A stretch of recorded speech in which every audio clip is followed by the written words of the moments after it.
अभिसरण, डिफ्यूजन, बहुत सिंपल सा है, बहुत आसान टॉपिक है, कोई है ना, पूछता है ना बहुत बोर्ड में, इसका परिभाषा ज़्यादा पूछता है एक एक नंबर में, तो ध्यान से इसको देखिए। पहले मैं परिभाषा इसका लिखवा देता हूँ, उसके बाद मैं समझाऊंगा कि क्या होता है। बोलता spontaneous flow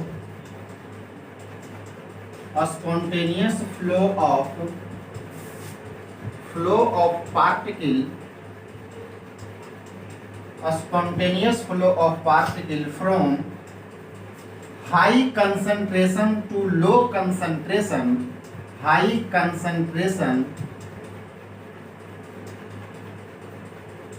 high concentration to low concentration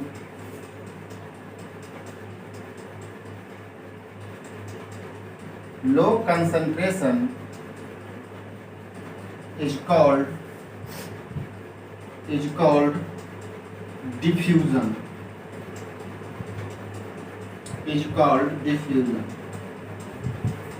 एकदम सिंपल सा तरीका है। Spontaneous flow of particle from high concentration to low concentration is called diffusion. मतलब लिख लीजिए, अधिक सांद्रता से कम सांद्रता की ओर कणों का निरंतर प्रवाह को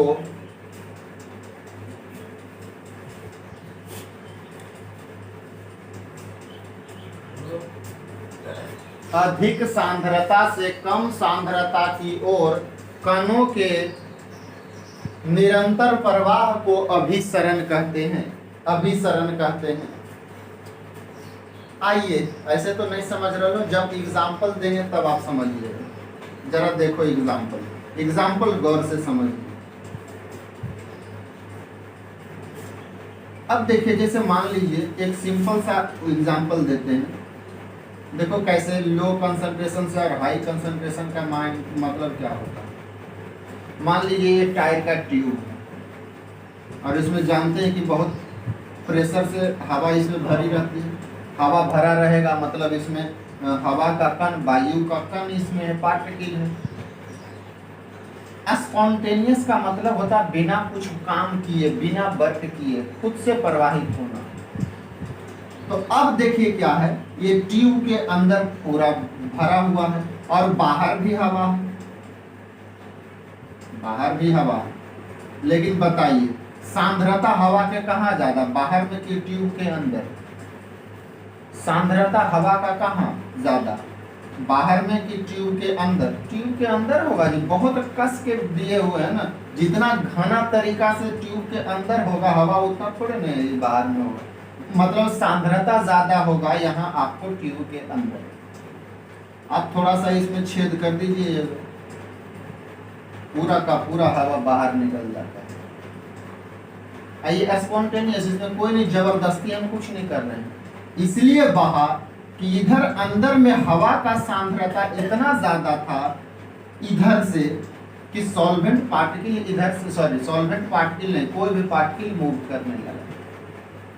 और यह जो प्रक्रिया है, ये प्रक्रिया कहलाता है, हवा इधर से इधर जब छेद करिएगा तो ये हवा इधर से इधर जाएगा। हाई कंसंट्रेशन से हवा बहुत ज्यादा इसमें भरा हुआ, तो हाई कंसंट्रेशन से लो कंसंट्रेशन की ओर ये हवा बढ़ेगा। तो इस जो प्रक्रिया है, यह जो प्रक्रिया है, इसी को तो हम लोग बोलते हैं डिफ्यूजन। हाई कंसंट्रेशन से लो कंसंट्रेशन की ओर।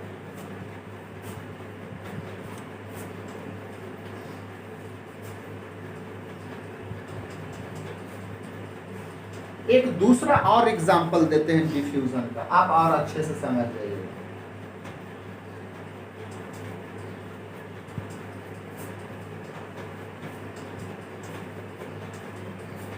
एकदम सिंपल सा, आप जो लैब में कर सकते हैं, लैब में जो कर सकते हैं वो, जैसे मान लीजिए एक बर्तन आप लीजिए यहाँ,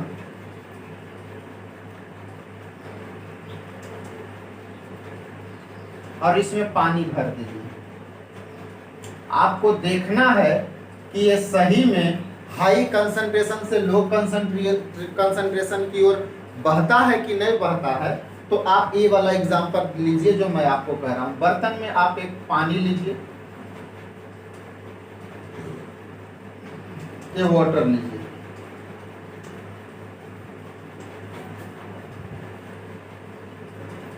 और इसमें आप क्या करिए, रंग थोड़ा सा कोई डाल दीजिए, रंग कोई भी रंग डाल दीजिए। जैसे मान लीजिए आप कॉपर 2+ डाल दीजिए, कॉपर 2+, ये ब्लू कलर का होता है, ये ब्लू कलर का होता है। और जैसे ही आपने इसमें कॉपर डाला,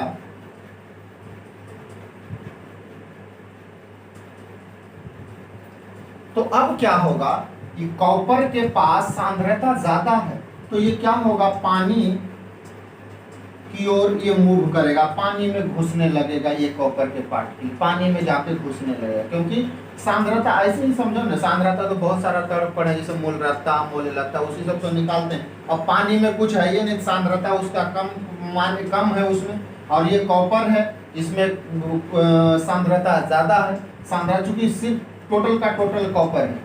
या कोई रंग ले लीजिए ना, छोटा सा कोई ब्लू कलर का रंग आप डाल दीजिए, आप देखिए क्या होगा, रंग का सांद्रता ज्यादा होगा तो क्या होगा, जो रंग का जो पार्टिकल है छोटा छोटा, वो पानी के पार्टिकल में घुसने लगेगा। और कुछ देर के बाद क्या देखिएगा कि जब सांद्रता बराबर हो जाएगा, तो ये पूरा का पूरा बर्तन आपको ब्लू दिखाई देने लगेगा।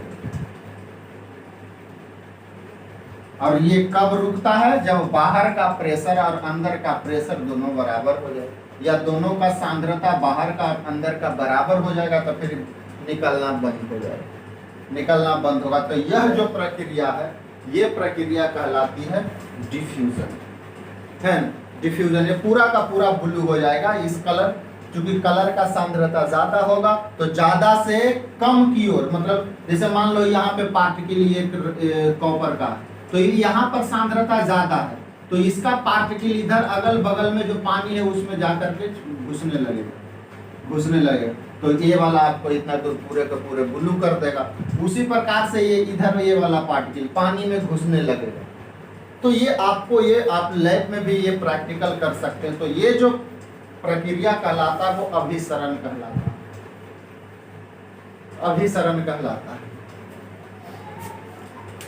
आइए अब हम लोग समझ गए कि ये जो अभिसरण है वो कुछ नहीं, हाई कंसंट्रेशन से अधिक सांद्रता से वो कम सांद्रता की ओर भागेगा, अधिक सांद्रता से कम सांद्रता की ओर। अगर पार्टिकल का मूवमेंट हो रहा है अधिक सांद्रता से कम सांद्रता की ओर, तो वो आपका कहलाएगा आपको डिफ्यूजन। बहुत सारा ऐसा एग्जाम्पल है, दुनिया भर का एग्जाम्पल है, एक दो नहीं। चलिए उसके बाद हम लोग देखते हैं ऑस्मोसिस, उसके बाद ऑस्मोटिक प्रेशर जानेंगे। सबसे पहले परासरण जानिए कि ये आखिर क्या है। परासरण,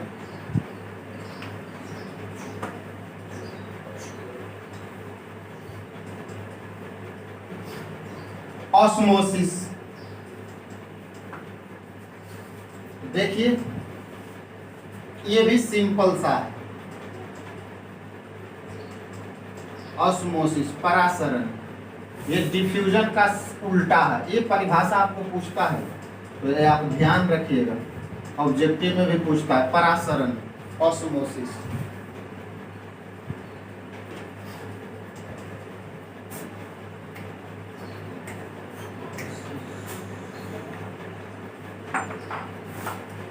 तो पहले डिफिनेशन में लिखा देता हूं, उसके बाद आपको समझाऊंगा बाद में।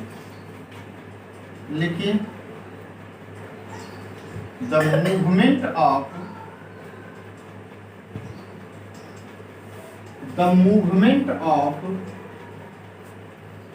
Solvent particle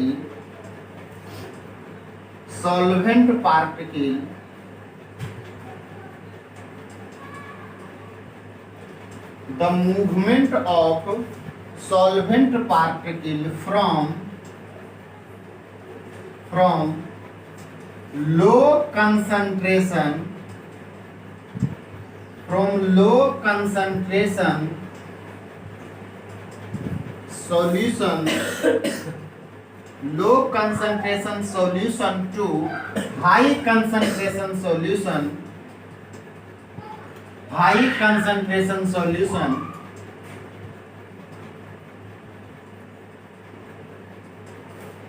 through semi permeable membrane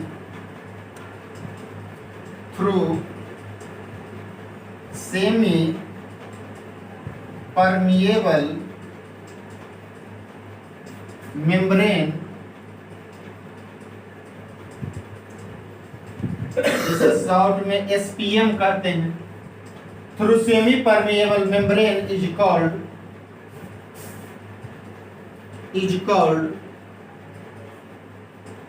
osmosis.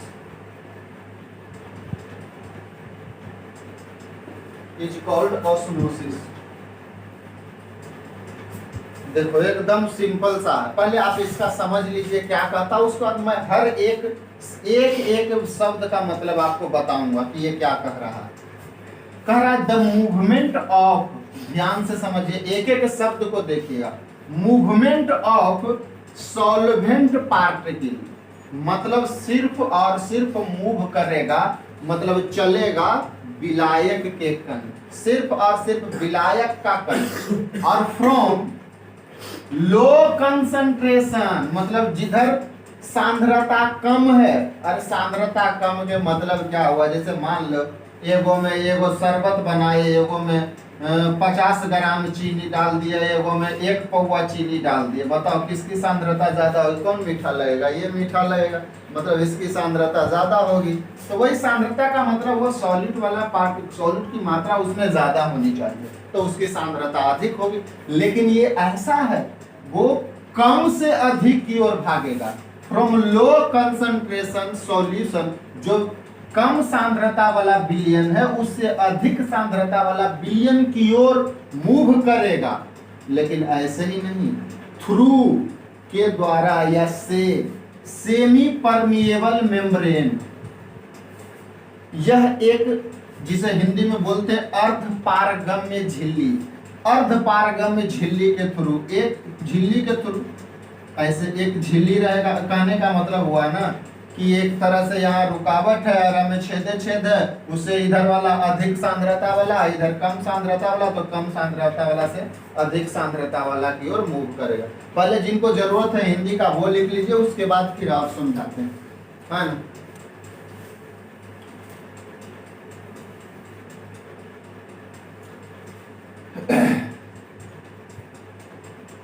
लिखिए, कम सांद्रता वाले विलयन से अधिक सांद्रता वाले विलयन, कम सांद्रता वाले विलयन से अधिक सांद्रता वाले विलयन की ओर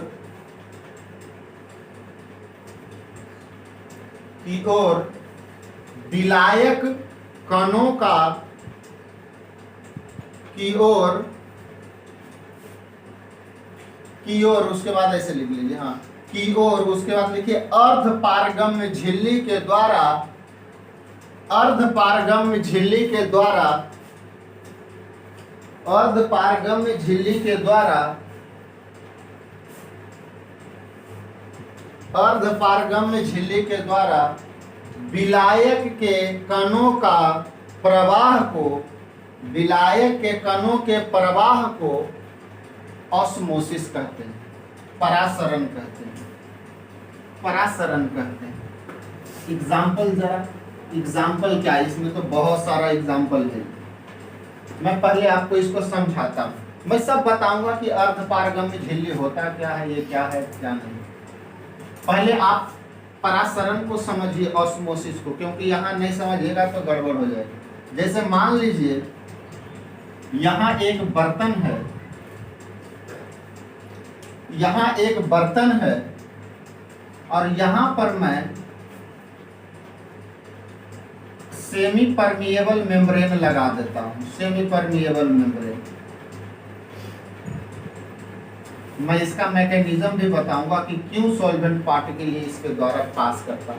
ये SPM शॉर्ट में कह देते हैं, सेमी परमिएबल मेम्ब्रेन।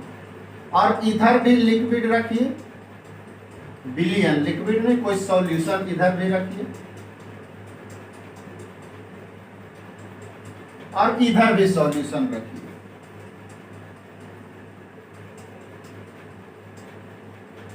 इधर भी कोई सॉल्यूशन रखिए।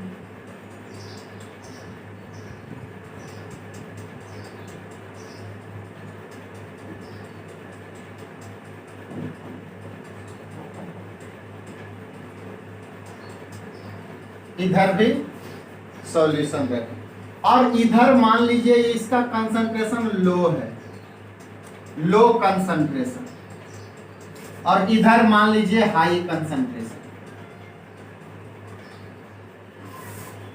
High concentration.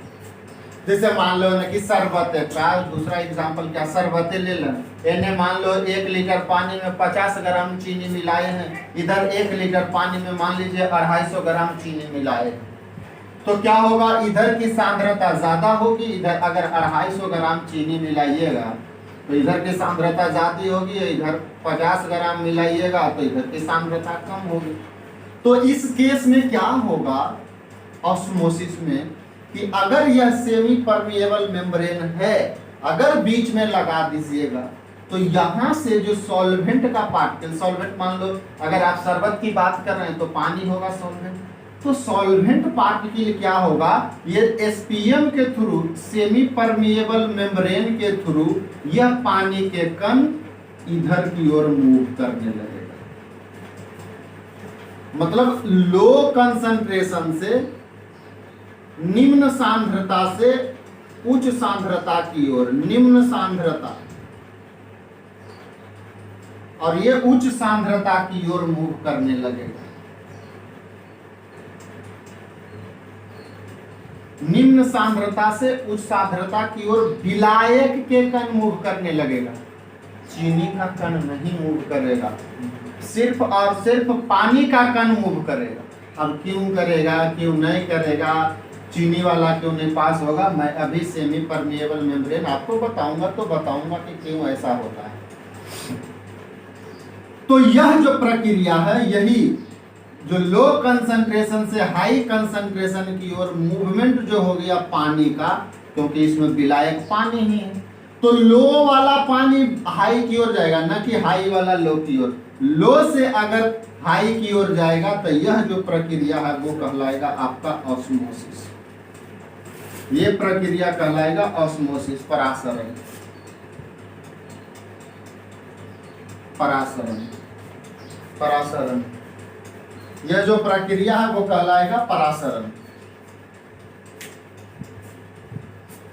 तो कुछ एग्जाम्पल देखते हैं इसका, परासरण का, कि क्या क्या एग्जाम्पल हो सकता है, परासरण किसे कहते हैं। कोई जरा एग्जाम्पल दीजिए सर कि क्या होता है परासरण का। एग्जाम्पल देखिए, बहुत सारा एग्जाम्पल है परासरण का। उसके बाद मैं बताऊंगा एस्मोटिक प्रेशर, उसके बाद पहले कुछ एग्जाम्पल देखते हैं जरा, मजेदार मजेदार example.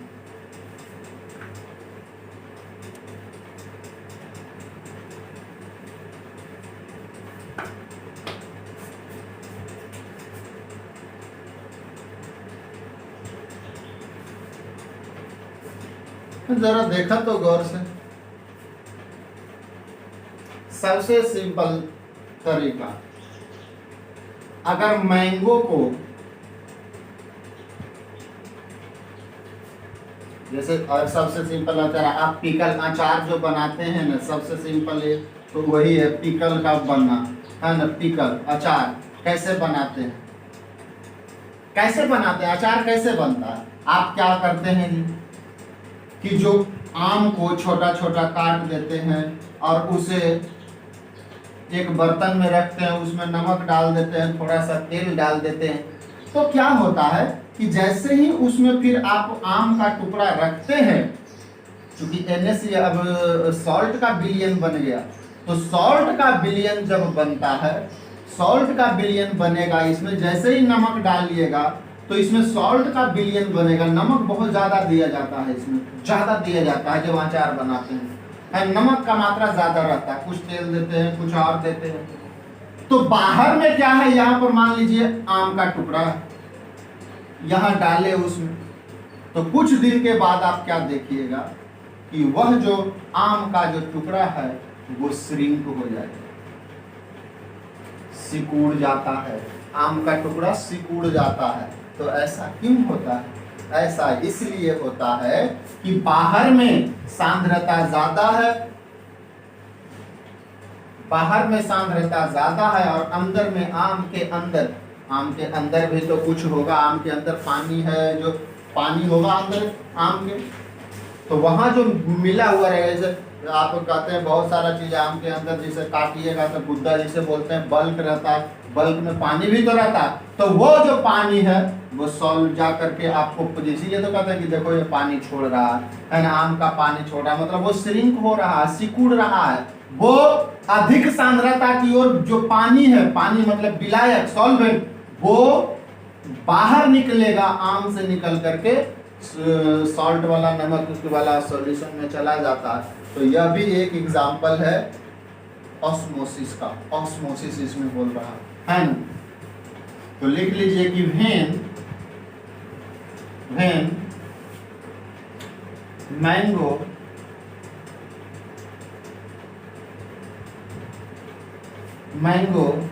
is placed in high concentration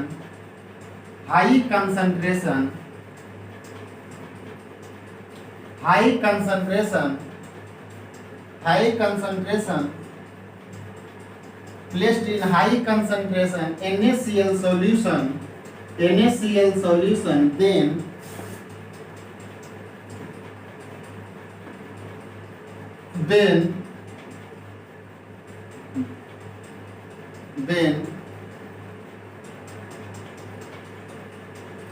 those mango shrink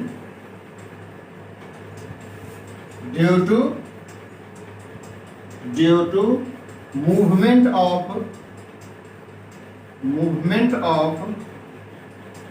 solvent, जो वाटर होगा या कोई और कोई अम्ल होगा, कोई एसिड होगा, solvent, movement of solvent into NaCl solution,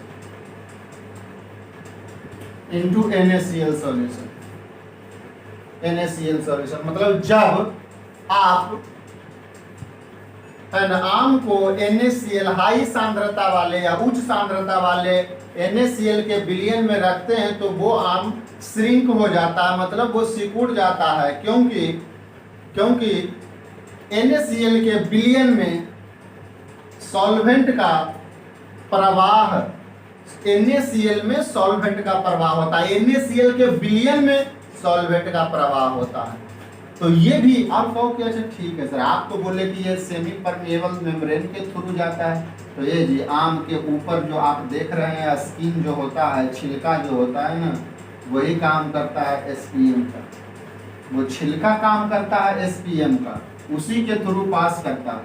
जैसे कुछ और एग्जांपल बहुत सा सिंपल सा, वेन, जैसे when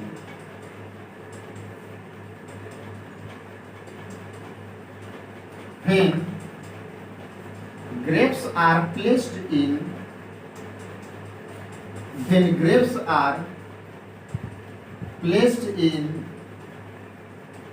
high concentration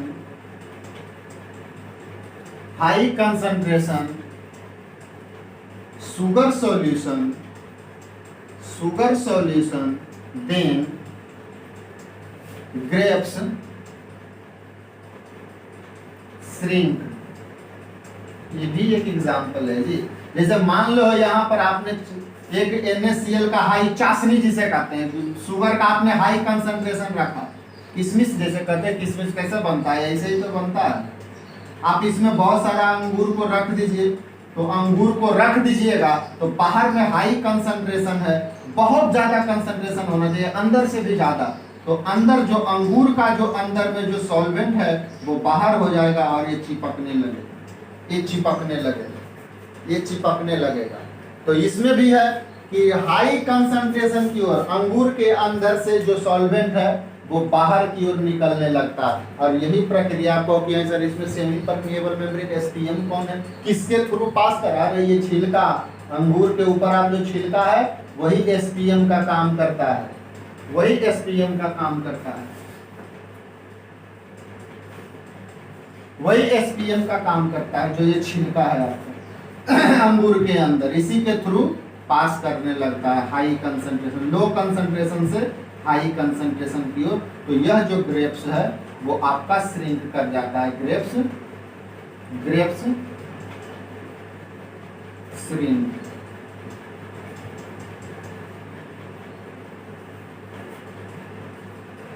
grapes shrink, आपका अंगूर जो है वो सिकुड़ जाता है। बहुत सारा एग्जांपल है, चलिए एक एग्जांपल और जो देते हैं आपको।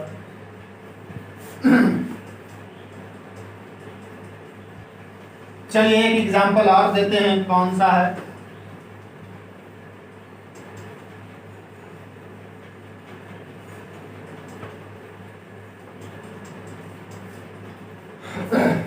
तीसरा,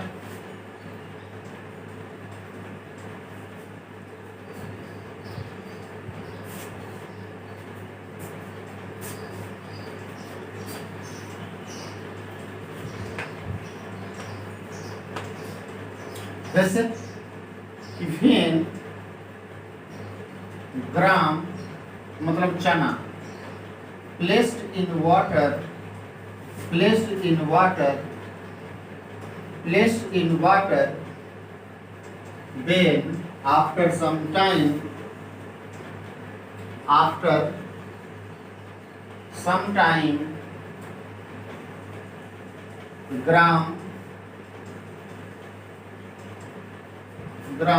sometime gram chana start swelling,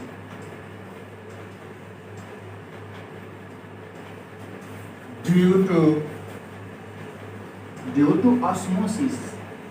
osmosis। अब देखो कैसे कि जब चना को पानी में रखा जाता है तो चना फूलने लगता है जी, ऑस्मोसिस के कारण, परासरण के कारण। आप देखते हो घर में, और बहुत सारा सिंपल तो है कि जब घर में रखो ना, रात भर चना को रख दो पानी में, सुबह देखोगे चना फूल जाता है। जैसे आलमंड को भी हम लोग देखते हैं कि उसको जब पानी में रख देते हैं तो फूल जाता है। क्या, क्यों ऐसा होता है जी? जैसे मान लीजिए ये चना है, ये चना है, और आपने बाहर में पानी इसमें रख दिया, इसे, ये बाहर में पानी है,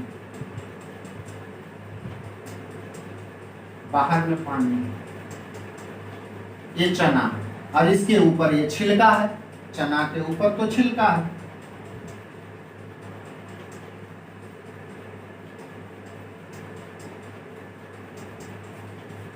तो अब बताइए, चना के अंदर बहुत सारा मटेरियल है, देखे बहुत सारा मटेरियल है, इसका मतलब है कि सांद्रता इधर ज्यादा होगा, क्योंकि बाहर में पानी है, सिर्फ सॉल्वेंट ही है, सिर्फ पानी ही तो है। तो हाई कंसंट्रेशन चना के अंदर है, चना के अंदर है। तो अब क्या होगा, पानी का जो मॉलिक्यूल है वो पानी बाहर में है और चना अंदर में, चना अंदर में मतलब हाई कंसंट्रेशन, और पानी है लो कंसंट्रेशन, और सिर्फ पानी है। तो अब क्या होगा, पानी के मॉलिक्यूल इसके छिलके के थ्रू, स्किन के थ्रू ये पास करने लगेगा, और इसके अंदर पानी जाने लगेगा धीरे धीरे ये छिलके के थ्रू। तो पानी जब अंदर जाएगा तो वो क्या होगा, चना फूलने लगता है। और यह जो चना का छिलका है ये व्यवहार करता है, एसपीएम का काम करता है, एसपीएम। तो बहुत सारा ऐसा आपका एग्जाम्पल है, जैसे चना आपका अचार बना दिए, आप चना फुला दिए, आप आलमंड फुला दिए, किशमिश बना दिए, बहुत सारा एग्जाम्पल है जो ऑस्मोसिस का है, जो ऑस्मोसिस का एग्जाम्पल है कि लो कंसंट्रेशन से सॉल्वेंट का मॉलिक्यूल हाई कंसंट्रेशन की ओर मूव कर रहा है। तो अब थोड़ा सा जानते हैं कि ये आखिर एसपीएम है क्या। तो आइए देखते हैं एसपीएम।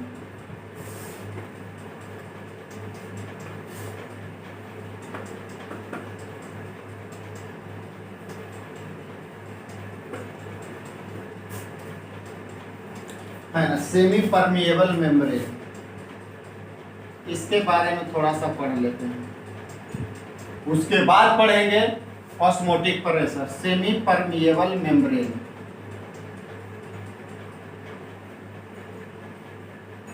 शॉर्ट में बोलते हैं एसपीएम, शॉर्ट में बोलते हैं एसपीएम। तो आइए लिखते हैं एक सेकंड।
हाँ, तो ये आइए डिफिनीशन लिखते हैं।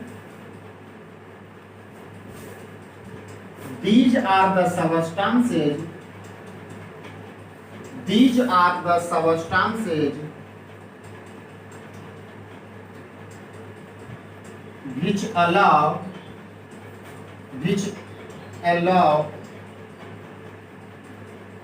only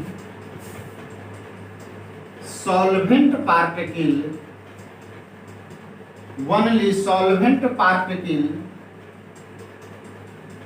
from liquid solution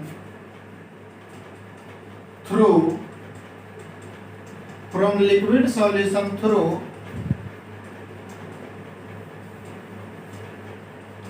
these are the substances which allow only solvent particle from liquid solution through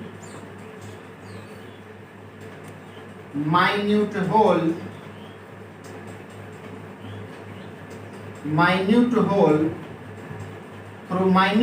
these are the substances which allow only solvent particle from liquid solution through it, जैसे through it भी कर सकते हैं, is called SPM, semi permeable membrane, semi permeable membrane।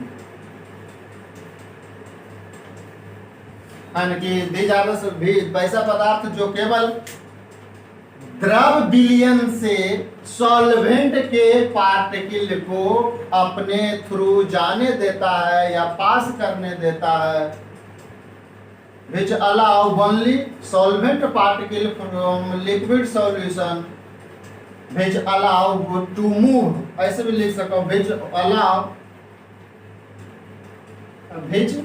only allow to move, ऐसे लिख दो जरा, which only allow to move, थोड़ा सा अच्छा लगे, allow to move solvent particle from liquid solution through it is called semi permeable membrane।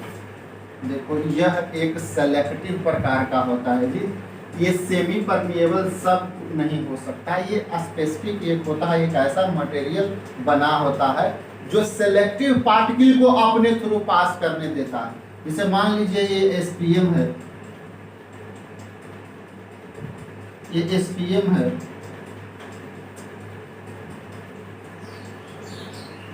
ये SPM है,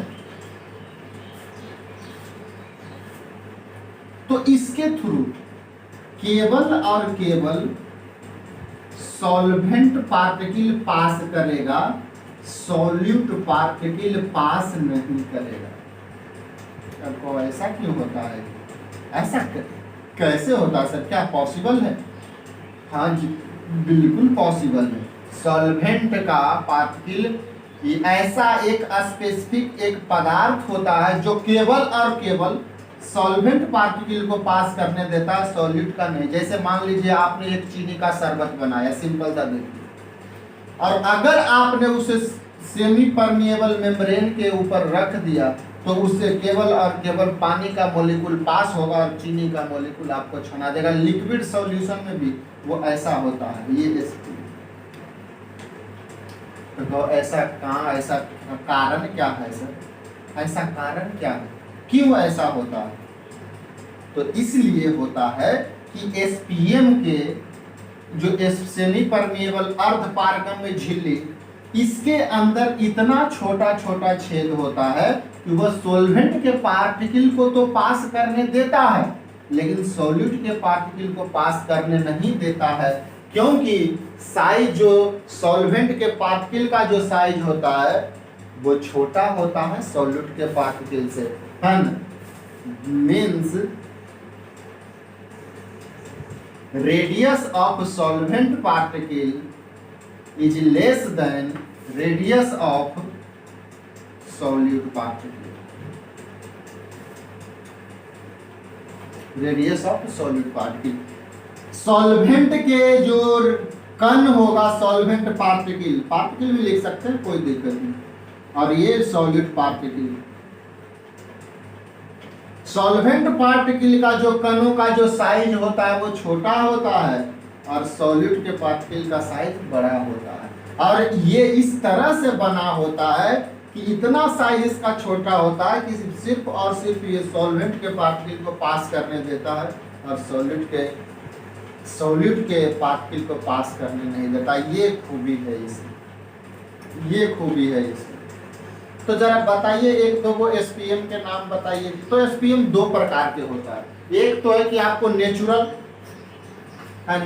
एसपीएम, जो आपको ऐसे ही आपको घरों में यूज में आता है, घरों में कहीं ऐसे नेचुरली जो प्राप्त किया जाता है। तो आइए दो प्रकार के नेचुरल आपको एसपीएम आपको मिलेंगे।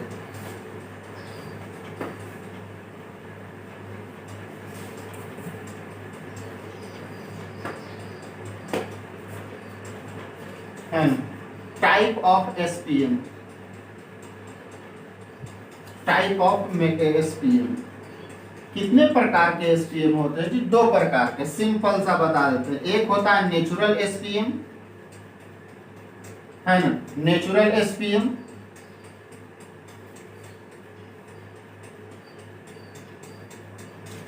एसपीएम प्राकृतिक अर्धपारगम्य झिल्ली, है ना? प्राकृतिक अर्धपारगम्य झिल्ली अगर पूरा लिखना चाहते हैं तो, या प्राकृतिक एसपीएम। एग्जाम्पल डायरेक्ट दे दियो जो नेचुरली ऑब्टेन्ड होता है, जैसे सेल ऑफ प्लांट, किसी भी पौधे का सेल ऑफ प्लांट, अरे किसी पौधे का छिलका भी आपको एसपीएम के तरह बिहेव करेगा। जैसे अभी बताया ना, चना का छिलका, आलमंड का छिलका। आप किसी का टिश्यू ले लीजिए, टिश्यू ऑफ एनिमल का जो टिश्यू है, कोई भी, है ना? कोई आप ऐसा कर लीजिए, आप कोई जानवर का जो टिश्यू है, चमड़ा है, वो भी कभी कभी आपको व्यवहार करेगा एसपीएम के जैसा है। तो ये सब तो नेचुरल है जो हमको मिलता है, इसको कुछ नहीं करे पड़ता। लेकिन कुछ एसपीएम है जिसे बनाना पड़ता है, जिसे हम लोग बोलते हैं artificial SPM. Artificial SPM example ले लो, जो आप प्रयोगशाला में बना सकते हैं आर्टिफिशियली, कृत्रिम। चलिए उसका भी एक दो का नाम दे देते हैं। जैसे पहला कॉपर फेरोसाइनेट, कॉपर फेरोसाइनेट,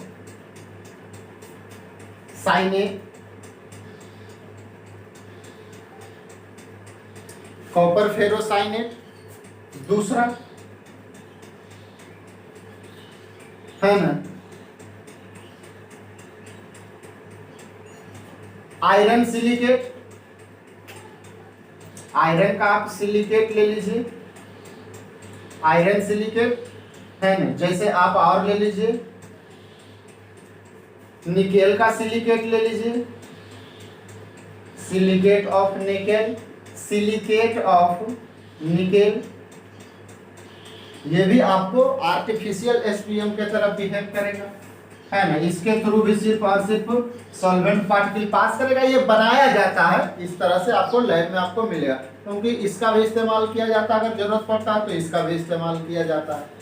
तो ये दो टाइप के आपको एसपीएम पाया जाता है ना, दो टाइप का होता है। और ये ध्यान में देना, एसपीएम सिर्फ और सिर्फ सॉल्वेंट पार्टिकल को अलाउ करता है कि तुम मेरे से पास हो जाओ, सभी को नहीं। तो ऐसा क्यों होता है जी? ऐसा इसलिए होता है कि सॉल्वेंट के पार्टिकल का साइज सॉल्यूट के पार्टिकल के साइज से छोटा होता है। तो कहिए कि चलिए ठीक है जी, ये बात तो सही है कि उसका पार्टिकल आपका मान लीजिए कि सॉल्वेंट का पार्टिकल छोटा होता है, सॉल्यूट से तो पास करता था। तो ये क्या, ये सबसे पहले कैसे इसे हम लोग बता सकते हैं, कैसे इसे हम लोग समझा सकते हैं? कोई ऐसा थ्योरी है एसपीएम को समझाने वाला कि कैसे सिर्फ सॉल्वेंट का पार्टिकल मूव करता है? हाँ जी, तो ऐसा बहुत सारा थ्योरी दिया गया है ना। तो आइए कुछ थ्योरी देखते हैं एसपीएम के लिए।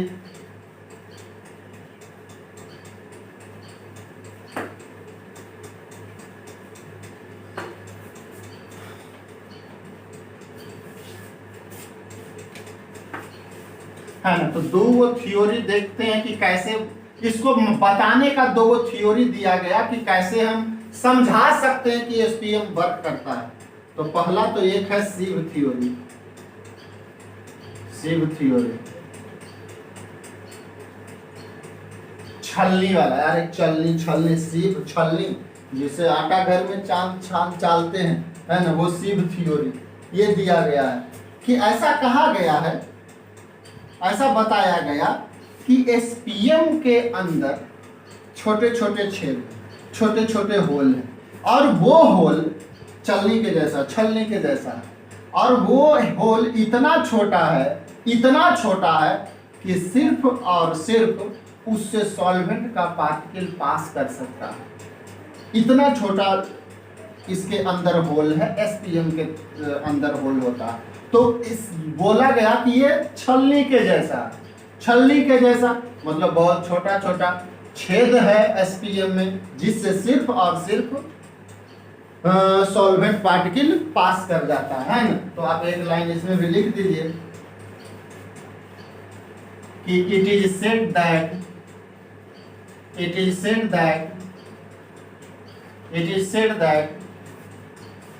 SPM has a small hole like sieve, which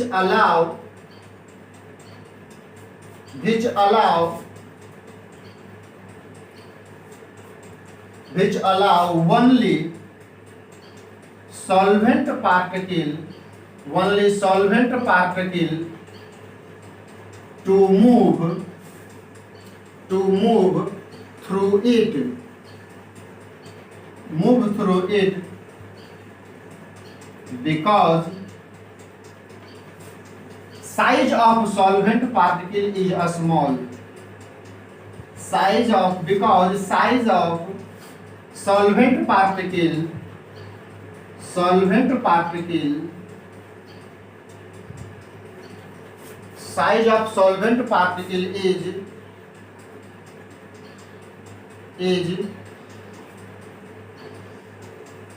a small, also a small like sieve के अंदर जो होल है उतना ही छोटा सॉल्वेंट पार्टिकल का साइज होता। तो अरे जैसे मान लो इतना छोटा छोटा छेद है, और इस सॉल्वेंट का साइज, सॉल्वेंट के कण का साइज भी इतना ही बड़ा है जिससे कि ये पास कर ले, और सॉलिड का थोड़ा बाकी है तो ये फंस जाएगा एक में, तो पार होने नहीं देगा। तो सिर्फ और सिर्फ ये सिव थ्योरी से भी हम बता सकते हैं कि बताया गया पहले कि ये छलनी के जैसा है, जिसमें एसपीएम में छोटा छोटा छेद होता है, जिससे सॉल्वेंट के छोटा पार्टिकल बाहर पास कर जाता है और सॉलिड के छोटा पार्टिकल पास नहीं कर पाता। दूसरा है कैपिलरी थ्योरी। दूसरा है ना, लिखिए इसको, है ना, थोड़ा सा नोट कर लीजिए।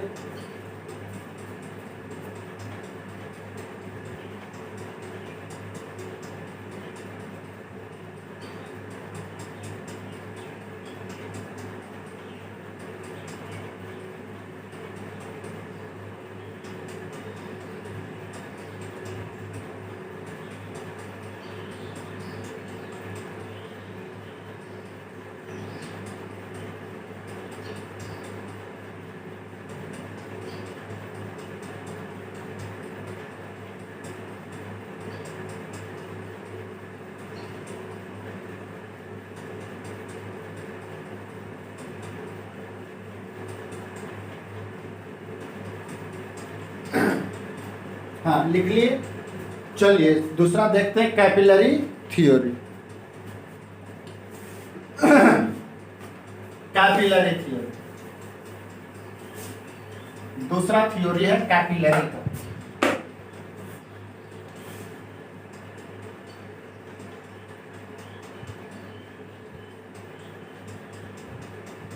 चलिए लिख लीजिए पहले थोड़ा सा, उसके बाद मैं इसको समझाता हूं कि it is believed that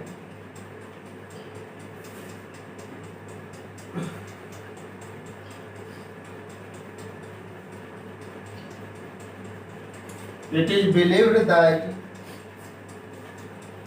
SPM has a small capillary,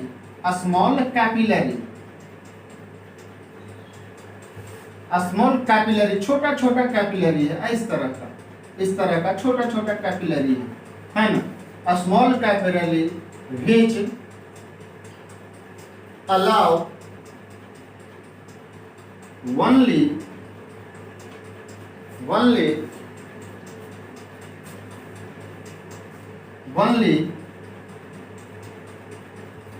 gaseous particle which allow only gaseous particle to pass, not solid or liquid particle,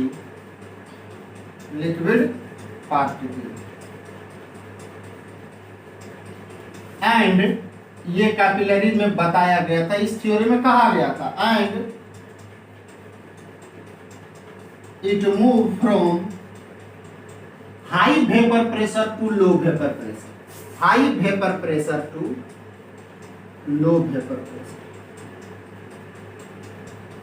ये भी एक सिद्धांत दिया गया था, एक थ्योरी ये भी दिया गया कैपिलरी थ्योरी। ये इसमें बताया गया कि जो एसपीएम होता है, जरा गौर से समझिए, पूछो नहीं, सिंपल था, एसपीएम है, ये एसपीएम है, छोटा छोटा इसमें कैपिलरी है,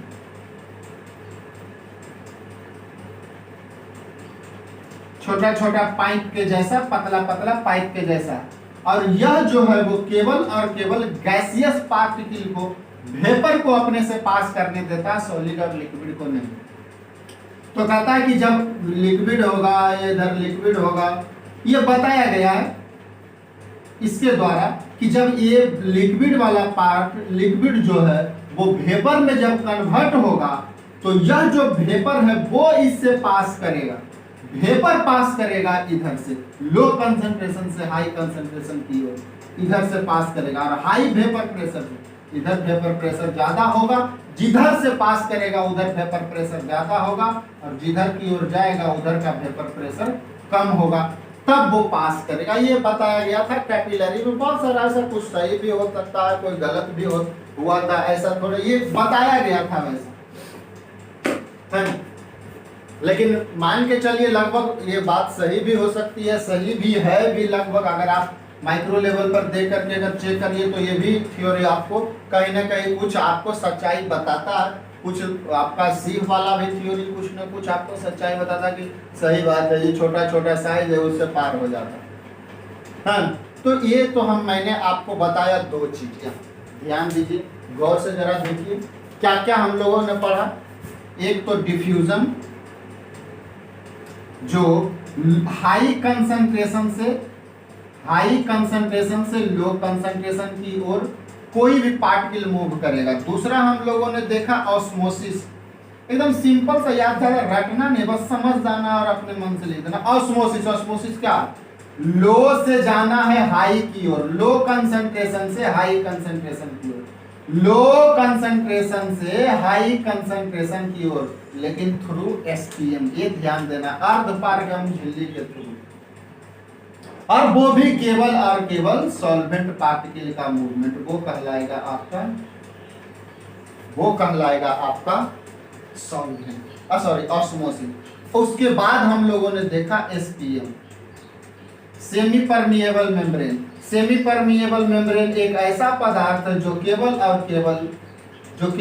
केवल लिक्विड सॉल्यूशन वाला विलायक को, सॉल्वेंट को पास होने की इजाजत देता है, वो आपका कहलाएगा एसपीएम। उसमें हम लोगों ने देखा कितने टाइप का होता है, कुछ एग्जाम्पल एक दो बताया कैसे काम करता है, और उसी पर, इसी कैपिलरी पर आप हम यहाँ पर फिर देखेंगे ऑस्मोटिक प्रेशर। इसी कैपिलरी पर, इसी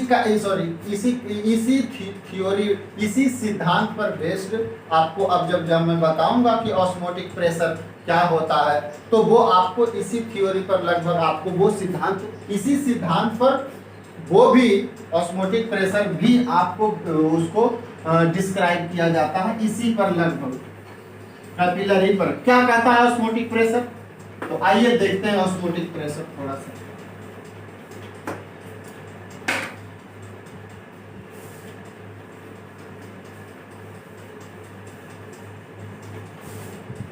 ऑस्मोटिक प्रेशर,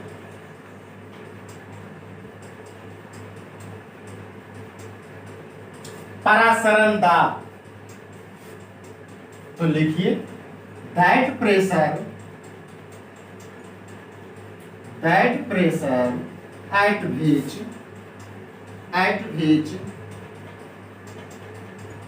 at which वैसा दाब जिस पर osmosis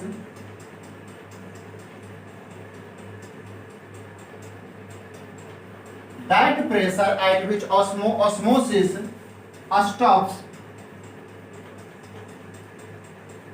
is called osmotic pressure,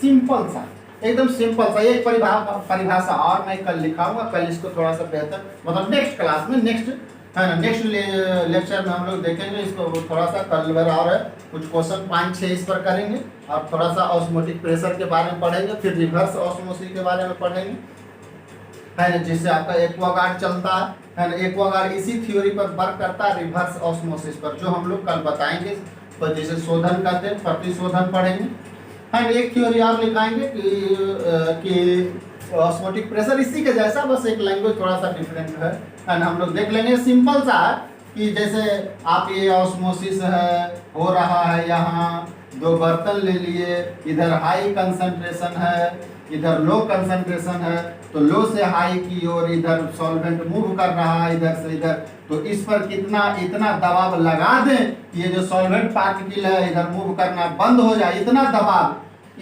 दबाव एग्जैक्ट कितना दबाव लगाए, जितना दबाव पर ये सॉल्वेंट पार्टिकल का मूव होना बंद हो जाए, ऑस्मोसिस बंद हो जाए, परासरण बंद हो जाए, वही दबाव, ये जो दबाव जितना डाला जाएगा वही कहलाएगा आपका ऑस्मोटिक प्रेशर। इसके बारे में कल हम और विस्तार से पढ़ेंगे, कुछ न्यूमेरिकल करेंगे, तो हम लोग नेक्स्ट लेक्चर में मिलते हैं। और आप लोग अगर किन्हीं को कोई दिक्कत होता है जी, तो कमेंट करिए और सब्सक्राइब जरूर कर दीजिए चैनल को, और आप घंटी भी बजा दीजिएगा, बेल आइकन दबा दीजिएगा, जिससे कि मैं जब अपलोड करूं वीडियो तो आपके यहाँ जाए और आप अच्छे से उसे पढ़ें। क्यों? क्योंकि देखिए मेरा लगभग अब आज 25 मार्च 25 लेक्चर हो चुका है सॉल्यूशन का, तो 2-3 लेक्चर और होगा, आपका सॉल्यूशन खत्म हो जाएगा। और ऐसा है कि अगर आप 1 से 25 तक पढ़ लीजिएगा रेगुलर, आपको गारंटी देते हैं कि मेंस से एडवांस तक नहीं रुकेगा क्वेश्चन। ऐसा ऐसा क्वेश्चन भी किया हुआ, अब बना करके देखिए। इसीलिए आप रेगुलर देखिए, 1 से लेकर के मतलब शुरुआत सीरियली देखिएगा, नहीं कि पहले 20 19 वैसे कुछ नहीं पता चलेगा, है ना। तो चलिए मिलते हैं नेक्स्ट लेक्चर में।